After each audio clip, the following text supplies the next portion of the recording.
CAC 40 termine la séance sur une note légèrement positive malgré l'accélération de l'inflation aux États-Unis. Parmi les valeurs qui se sont distinguées, on retrouve ce mercredi Alstom, le groupe industriel, a enregistré au titre du premier semestre de son exercice 2021-2022 un résultat net ajusté en légère progression à 172 millions d'euros contre 168 millions un an auparavant. La marge d'exploitation a diminué de 3 points à 4,5%. Le chiffre d'affaires de son côté a progressé de 14% en proforma 7,4 milliards d'euros, tandis que les commandes ont bondi de 81% sur la même base à 9,7 milliards d'euros.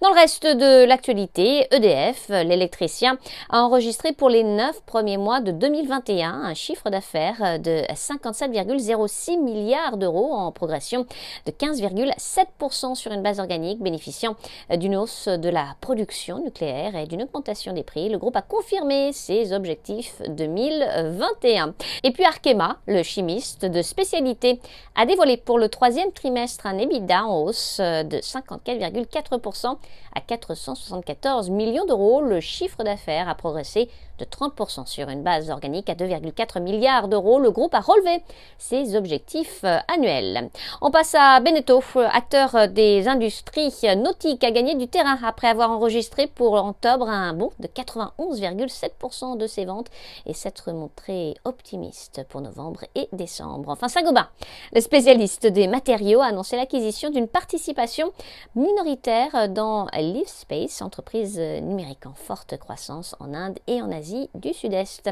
À New York, Sabrina Cagliosi pour Trading Central. Je vous souhaite une très belle fin de journée à tous. À demain.